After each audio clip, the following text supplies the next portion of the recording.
Video start होते ही आज मैं आप लोगों का ध्यान सबसे पहले इस ऊपर लिखी बड़ी इंपॉर्टेंट टैगलाइन की तरफ दिलवाना चाहती हूँ। पढ़ो जरा से मेरे साथ क्या लिखा है, नाउ और नेवर। तो now is the right time, जब आपको बहुत इंपॉर्टेंट एंड बहुत राइट डिसीजंस लेने हैं, बिकॉज आने वाली अटेम्प्ट आप लोगों की लाइफ में इतना बड़ा टर्निंग पॉइंट लेकर आने वाली है, जिसमें कि या तो आप बहुत आगे बढ़ जाओगे अपनी जिंदगी के सफर में, या फिर से आपकी जिंदगी जो है वो 6 महीने पीछे हो जाएगी, वही बुक्स की दुनिया होगी एंड फिर से वही अमेंडमेंट्स होंगी, चेंजेस होंगे एंड फिर से वही दोबारा से एग्जामिनेशन फॉर्म भरा जाएगा। क्या आप वो फेज चाहते हो या बढ़ना चाहते हो आगे? दिल दिमाग इस टाइम फुली प्रेशर में है, चाहते हैं पढ़ना, लेकिन अंदर से यही सोच खाई जा रही है कि क्या हमारी हार्डवर्क को इस अटेम्प्ट में सही अंजाम मिल पाएगा या नहीं। तो ऐसे बहुत सारे सवाल जो आपके दिल में हैं एंड जो आप किसी के साथ खुल के डिस्कस नहीं कर पाते हो या जिनके आंसर्स आप खुद भी ढूंढ नहीं पा रहे हो, तो आई होप आज की मेरी ये वीडियो आप लोगों को इस काम में बहुत हेल्प करेगी। बिकॉज हमारे काउंसलिंग सेशन में भी मैक्सिमम जो बच्चे हमें मिलते हैं वो इसी सिचुएशन में फंसे होते हैं जो मैं आज आपके साथ डिस्कस कर रही हूँ इस प्लेटफॉर्म, क्योंकि मुझे लगा कि ये टॉपिक इस टाइम पर डिस्कस होना बहुत ज़्यादा क्रूशियल हो चुका है।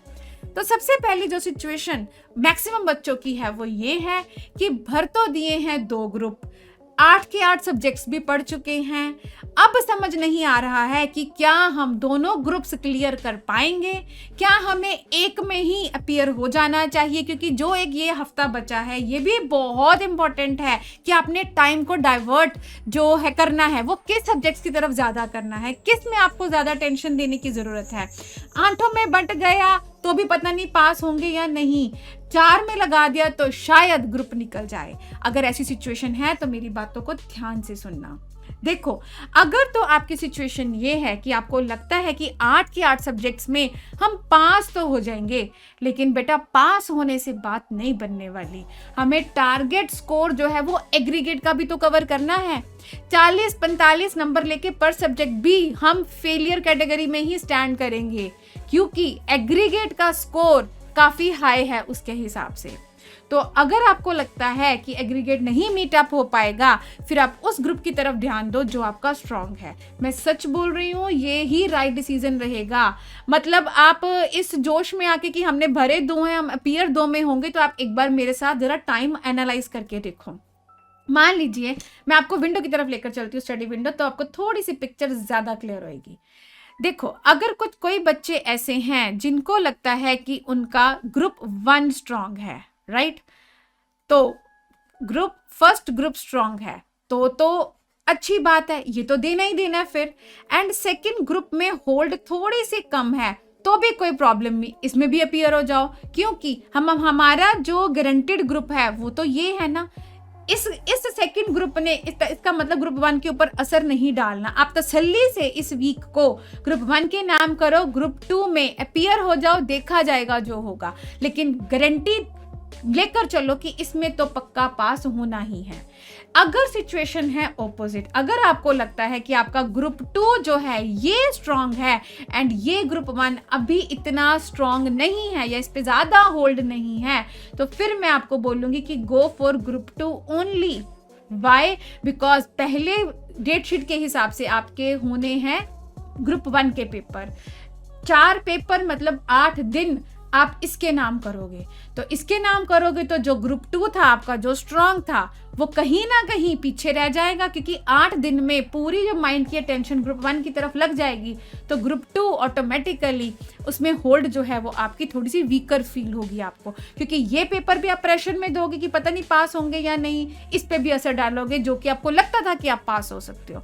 तो इस सिचुएशन में अगर आप दोनों में पंगा लेते हो तो मुझे लगता है कि बाद में रिग्रेट करना पड़ सकता है। मैं डीमोटिवेट नहीं कर रही हूँ, मैं प्रैक्टिकली बात कर रही हूँ, क्योंकि देखो सीधी सी बात है, 2 ग्रुप्स भरने का अब फायदा सोचकर देखो क्या है। सबसे पहले बच्चों को तो यही होता है कि रैंक बोथ ग्रुप से आती है, तो बेटा अगर तो था रैंक का टारगेट, फिर तो कच्ची पक्की तैयारी से तो रैंक आनी नहीं है कि हमें लगता है कि हम पास हो जाएंगे लेकिन एग्रीगेट बनेगा या नहीं श्योर। ऐसी सिचुएशन में रैंक को तो आप भूल जाओ, क्योंकि रैंक के लिए 8 में ऐसी होल्ड होनी चाहिए कि बस जाके सीधा पेपर में धमाका ही हो। वैसी सिचुएशन नहीं है, फिर आपको दोनों ग्रुप देने की जल्दी क्या है? आप प्रैक्टिकली सोच कर देखो।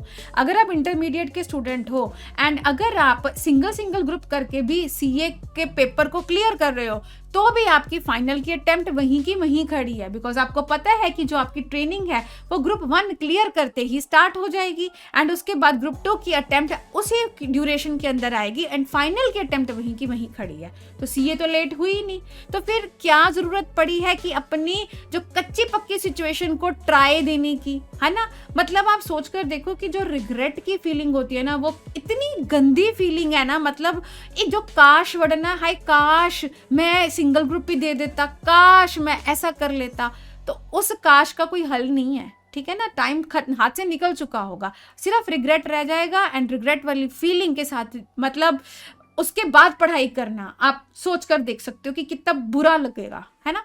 देखो रिग्रेट होता है कि एक तो मतलब आपका मान लीजिए आपने अब सिंगल ग्रुप में फोकस किया एंड सिंगल ग्रुप निकल गया, फिर आपको ना रिजल्ट के बाद रिग्रेट होगा कि हाय काश मैं दोनों भर देता, शायद दोनों ही क्लियर हो जाते। ये रिग्रेट ज्यादा गंदा है या दूसरा रिग्रेट कि जिसमें आपने दोनों में अपीयर हो गए एंड एक भी ना क्लियर हुआ, फिर आपने सोचा हाय काश मैं सिंगल में अपीयर हो जाता तो कम से कम एक तो निकलता, मेरे साथ वालों का निकल गया, मेरा रह गया, एक तो निकलता, कम से कम मेरी ट्रेनिंग तो स्टार्ट होती, ठीक है ना? तो दोनों में रिग्रेट्स हैं, लेकिन रिग्रेट की फीलिंग गंदी वाली किसमें है आप अब अपने आप पे लगा के देख लो, ठीक है? तो मतलब बहुत प्रैक्टिकल होने का टाइम है। अगर आप फोकस अपना उन सब्जेक्ट्स के ऊपर कर रहे हो जिसमें कि आप श्योर शॉट है कि इन चारों को करने के बाद आपका ग्रुप क्लियर है, तो devote your time and energy on दो सब्जेक्ट्स, ठीक है? तो पहला तो ये मतलब आप सिचुएशन समझ गए हो ना कि अगर ग्रुप 1 पे होल्ड है तो ग्रुप 2 में पंगा लेके देख लो, कोई प्रॉब्लम नहीं है, लेकिन उल्टे सिचुएशन में ये डिसीजन काफी महंगा पड़ सकता है। ओके जी। एक और बात जिसमें कि अभी बच्चे फंसे हुए हैं वो क्या है, कुछ सब्जेक्ट्स में आप लोगों ने कुछ चैप्टर्स जो हैं वो छोड़े होते हैं, है ना? आप लीव कर देते हो कि चलो इसको बाद में देखेंगे या इसको छोड़ के जाएंगे। तो छोड़ने से पहले ना बेटा एक बार उस चैप्टर की तरफ ना नजर मार के देख लो कि हो सकता है उस चैप्टर में कोई ऐसा पोर्शन हो जो इंडिपेंडेंट हो एंड आपके लेवल का हो, वो मतलब आप उसको इजीली कर सकते हो, सारा चैप्टर ही गंदा ना हो। तो ऐसे केस में मैं आपको बोलूँगी कि थोड़ा सा मतलब जो आपकी अटेंशन है उन टॉपिक्स की तरफ आप लगा दो। अगर मान लो किसी चैप्टर के अंदर 20 टॉपिक है, अगर आपको लगता है कि उनमें से 4 आप कर सकते हो तो वाई नॉट, ठीक है? अब मैं फॉर एग्जांपल आपको देती हूँ, लेट अस सपोज हमारा टॉपिक है कॉस्टिंग में स्टैंडर्ड कॉस्टिंग, ठीक है? अगर आपको लगता है कि जो ओवरहेड वेरिएंस है वो नहीं समझ में आते तो स्टैंडर्ड कॉस्टिंग छोड़ जाते हैं, तो यार मटेरियल लेबर कर जाओ, क्या पता फुल फ्लेज क्वेश्चन मटेरियल में से आ जाए।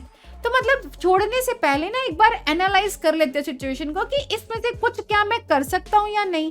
जैसे अब एफएम में कैपिटल बजटिंग चैप्टर आता है, तो उसमें जो एक पोर्शन होता है जिसमें वो सीधा आपको वैल्यूज देता है, बोलता है कैलकुलेट एनपीवी, कैलकुलेट आईआरआर, तो वो क्वेश्चंस होते हैं। एक होते हैं केस स्टडी बेस्ड क्वेश्चंस। अगर आपको लगता है कि आपको केस स्टडी समझ में नहीं आती तो आप पूरा चैप्टर छोड़ के जा रहे हो तो गलती है, क्योंकि पेपर में मैक्सिमम नंबर ऑफ टाइम्स वो स्ट्रेट फॉरवर्ड क्वेश्चन के ऊपर आपसे क्वेश्चनिंग करता है।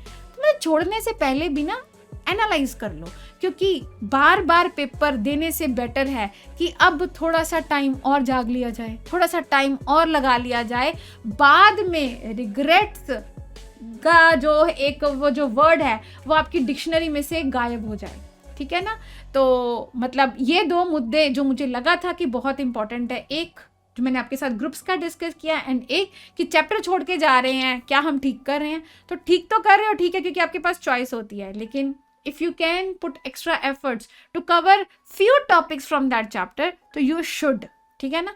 तो पढ़ना ही है हमने, क्योंकि अल्टीमेटली जो हमें मिलने वाला है वो इतना अनमोल है कि उसके लिए 1-2 घंटे और अगर हमने जाग लिया या और मेहनत कर ली तो बहुत मज़ेदार रिजल्ट्स आपको मिल सकते हैं। तो आई होप ये वीडियो आपके काम की होगी। अगर आपको थोड़ा सा भी गाइडेंस इस वीडियो के थ्रू मिली है तो प्लीज़ वीडियो को लाइक कर देना, मैं आपके कमेंट्स की वेट करूंगी एंड चैनल को ज़रूर सब्सक्राइब कर देना, बिकॉज पेपर तक आपके इस सफ़र में हम आपके साथ हैं। हर कदम पर, हर एक मुद्दे पर डिस्कशन के लिए हम रेडी हैं, ठीक है? प्रॉब्लम्स लेकर आओ, we are there for you. तो चलिए फिर, bye for now, take care and all the best.